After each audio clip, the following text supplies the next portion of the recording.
As a teacher, I was always interested what happens in the classroom next to me. Now being here at the University of Warwick gave me an opportunity to have a quick peek what happens in the classrooms around the world.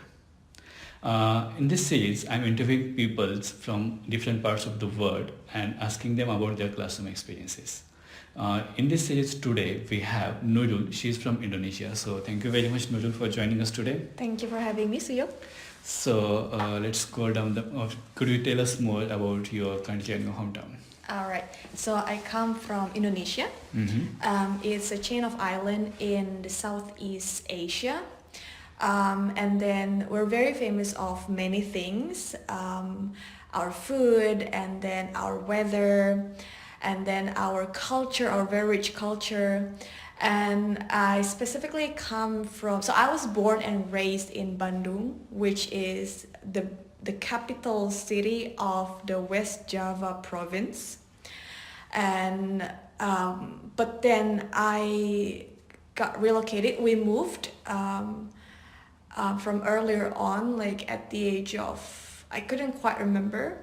But then when I attended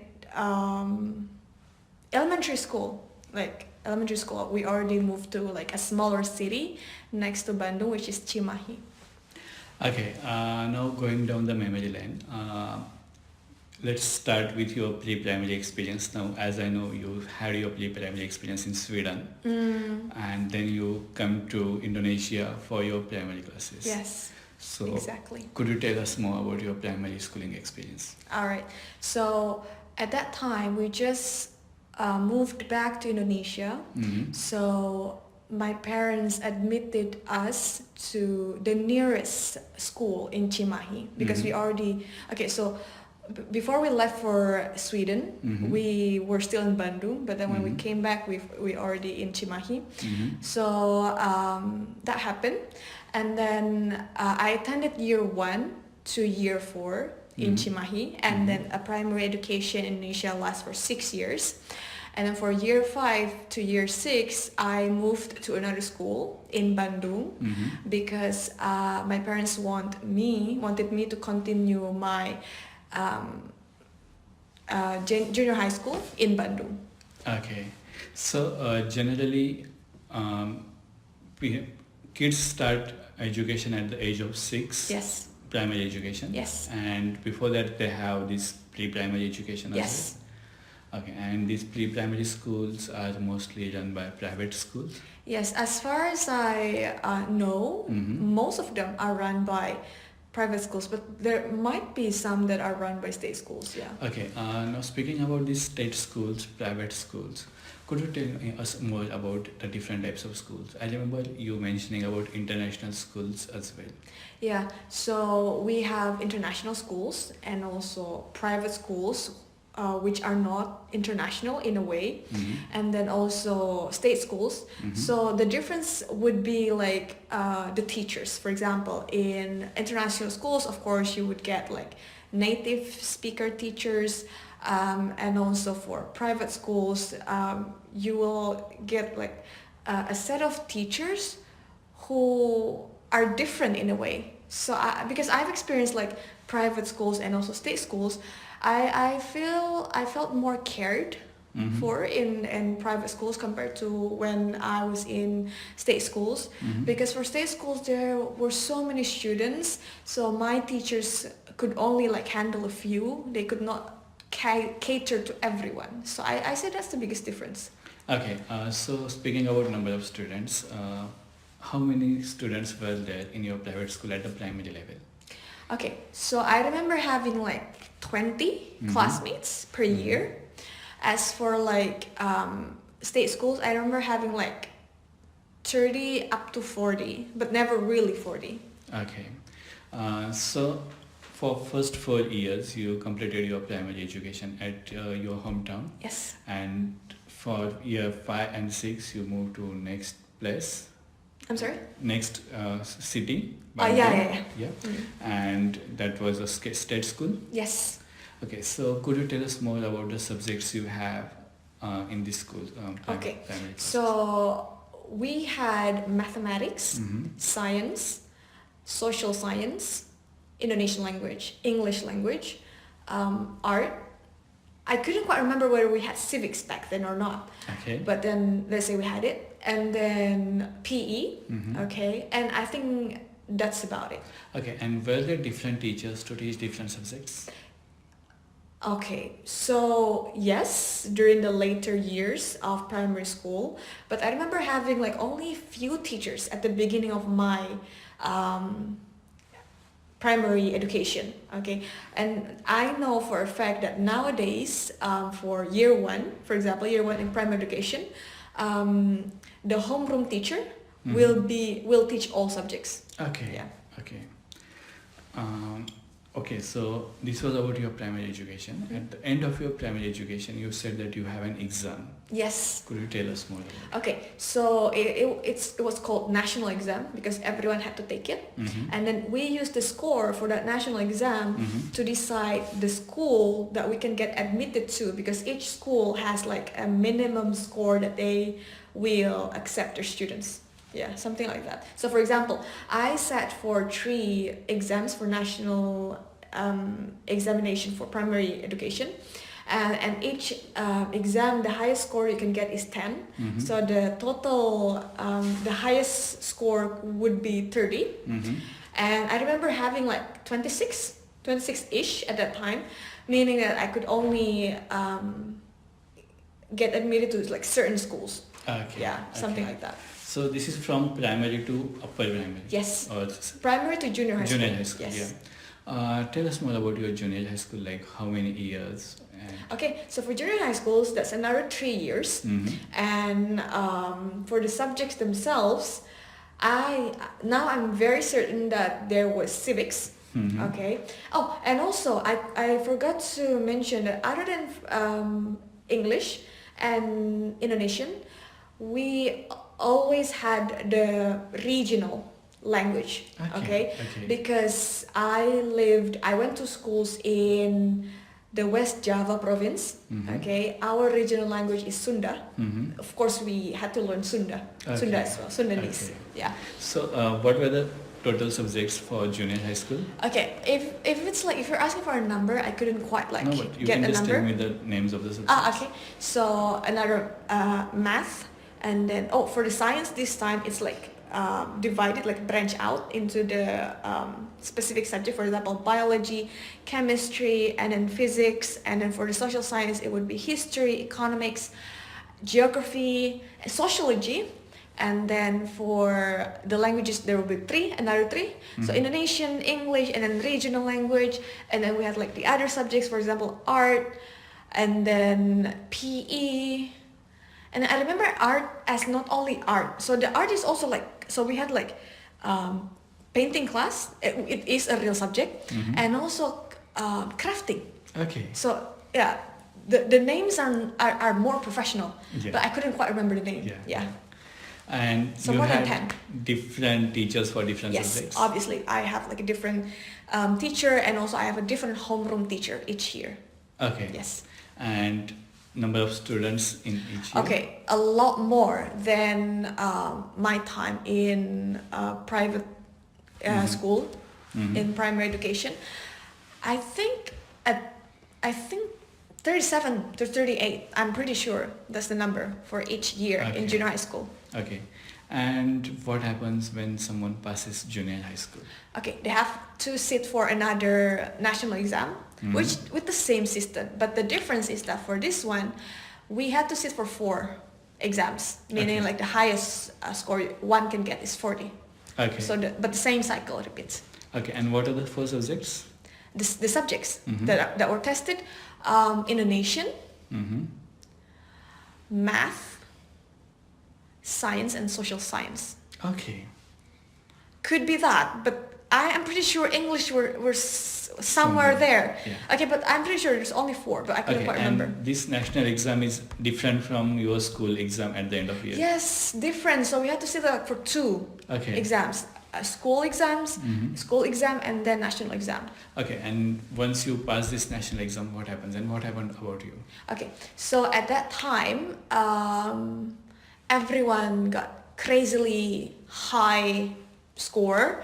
So they got like 38 to 39, meaning the minimum score that each school accepts is like getting higher as well compared to last year.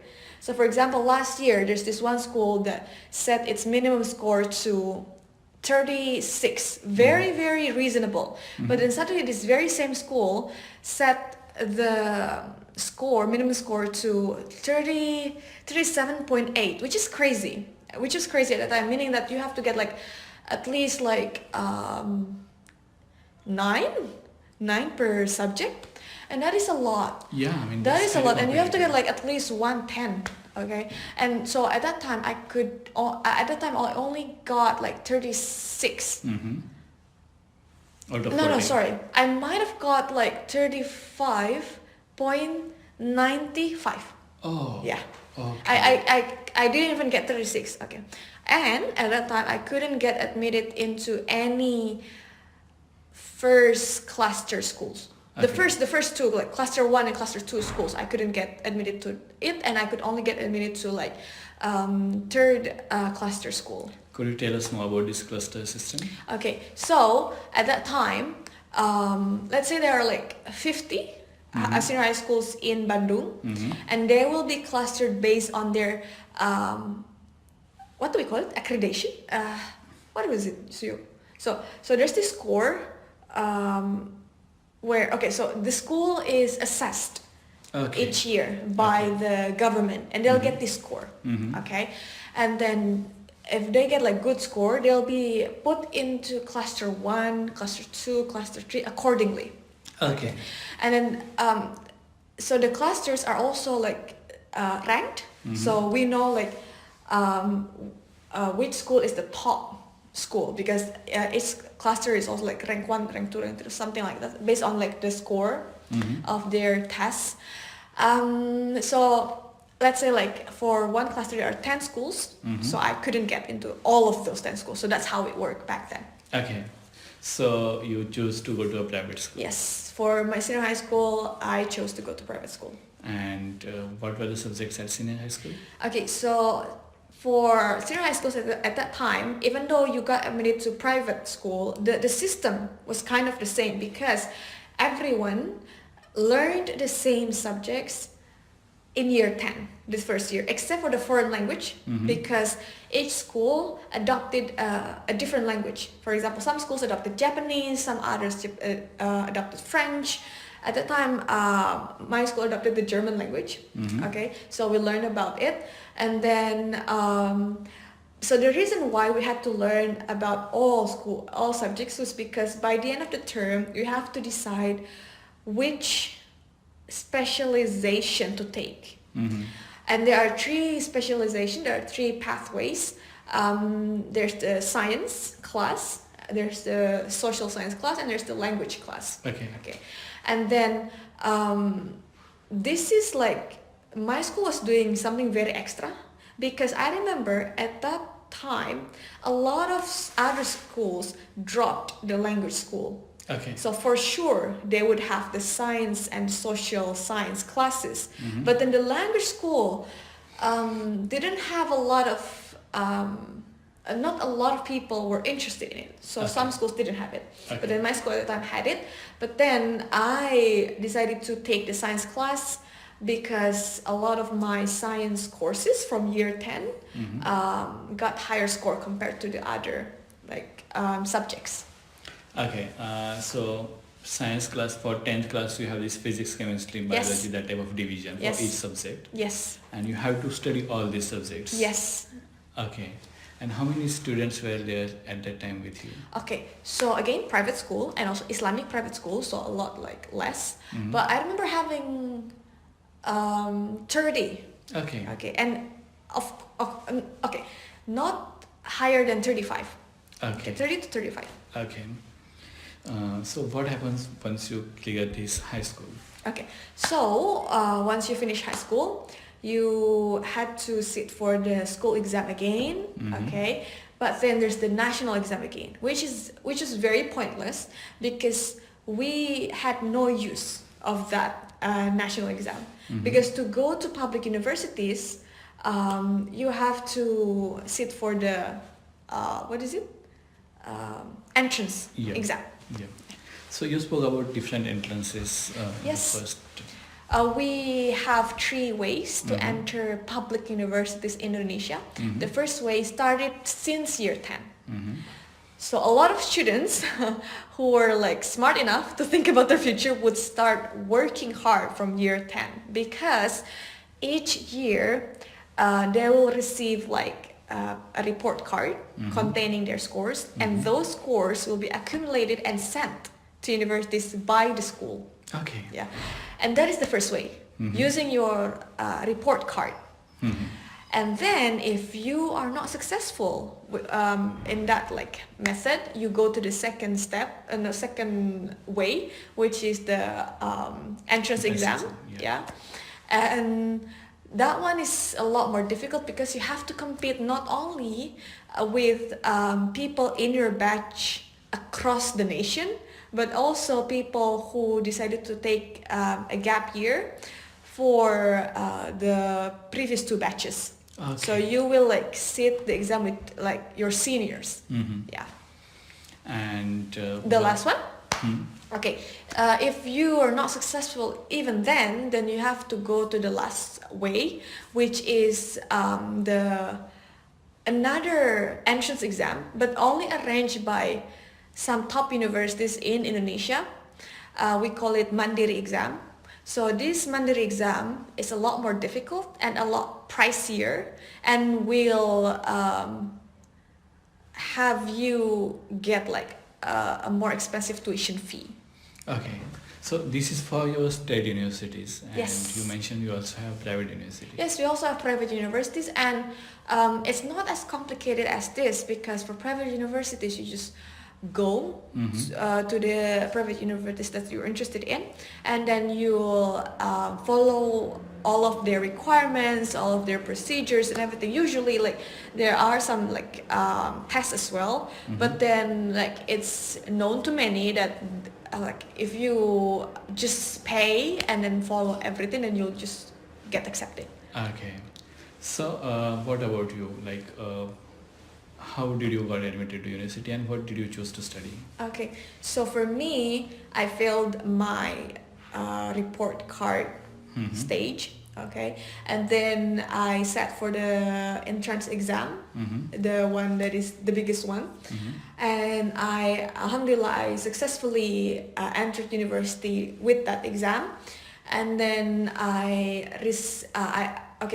so this is very interesting. So when you apply to public universities in Indonesia, you are given three choices.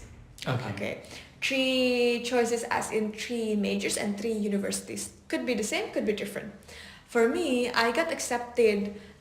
My first choice got accepted. So Mhm. I put down University A, English Literature, Mhm. and then University B, something else, University C, something else. Okay. But my first choice was accepted, Mhm. and I took English Literature.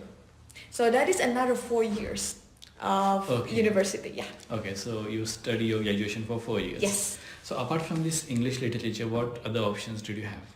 Okay, I remember putting down English literature for everything Okay. because I really so this is very interesting. Okay, at that very young age of me, Mhm. I have decided that I wanted to have fun in my university years. So I want to study something that I will enjoy, and I see myself enjoying that because at that time I didn't have any thought of becoming an English teacher. If I had, then I would have taken the English education major because my life would be a lot easier. Okay. But since I didn't have any thought of becoming an Mhm. English teacher at that time, I just took the English second literature. alternative, which is English literature. Okay, so you completed your English literature, Yes. and you told me that you also managed private tuitions at the same time. Manage? What do you mean by manage? Like simultaneously, you volunteer for other. Yes. Okay, because I enjoyed my course so much, Mhm. I ended up having a lot of free time. Mhm. And then I didn't want those free time to go to waste. Mhm. So I looked for any voluntary teaching opportunities available at that time, like Anytime there was like any English teaching opportunities, I would just take them, and that was how I fell in love with teaching. Great. So you were studying and you were also teaching at Yes, that like very informally. time. Okay. So was that like by some NGOs or by some Okay, institutions? so one of the organizations in uni organized it. Okay. Yeah, so it was not an NGO. It was not Okay. something very professional. Okay. It was very like student-led organization. Okay. And apart from this, if someone has to become a teacher, like maybe from elementary schools or junior high school or senior high school, Yeah. how can he or she become a teacher? Okay, the most ideal path to take is to get a degree, a bachelor's degree from the education major. So whichever it is, whether you want to be an English teacher, then of course you take English education. But civics teacher, you take civics education, stuff like that. Okay. And then after that, if you want to teach in a state school, as far as I know, you can get admitted firsthand. But later on, you have to take the teacher training course run by the government. Okay.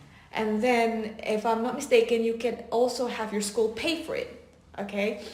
Because I don't think like you can get a job in a state school if you don't graduate from an education major in Indonesia.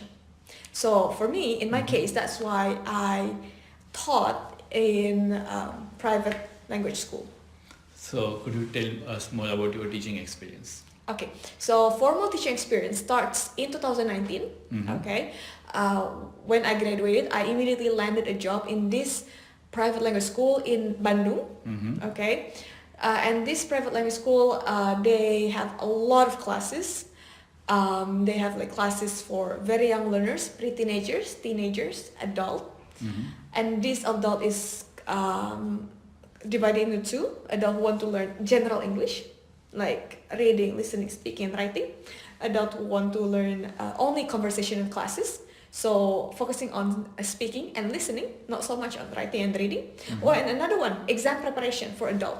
Yeah. TOEFL, IELTS, ITP, yeah. TOEFL, ITP, TOEFL, IBT, and IELTS. And then we also have corporate classes, and these corporate classes depend on the requests of the companies, whether they want us to teach exam preparation classes or business classes or conversational classes. So you used to teach these things? Yes. So one thing that I am very grateful for is the fact that I have like a lot of experiences for like a wide range of like learners. Yes. So you have taught primary, elementary school children as well as to adults as Yes, exactly. well. Okay. I remember you speaking about your volunteering work at here. Yeah. So that is another opportunity that I grabbed. I've started teaching voluntarily even in term one, but then I couldn't really quite follow through because of the amount of study load that we had. But I started to go regularly starting term 3. So this opportunity involves teaching refugees in the city center, Coventry city center, because apparently there are a lot of refugees that need our help, that need like any assistance to English teaching and learning that they can get. Okay, so generally what do you teach over there? Okay, so generally I teach conversations in English, okay, but a lot of them are interested in grammar as well. So I also teach grammar and also sometimes reading. Okay, so this opportunity is arranged by one of the societies in Warwick, and this society provides the worksheet, which can be a starter for us. So we can just choose a worksheet, or the refugees look at the worksheet and choose one. Okay, and generally how many students are there in here? Okay, so it's a one-on-one teaching and learning situation. Okay. So you will just sit in a room and then someone will approach you. Okay. So, I mean, you have experienced work culture back in Indonesia. You have experienced work culture here. So what differences could you pinpoint? Okay, so here's very different. I'm sorry. Here is very different because I teach refugees and they are very, very protected.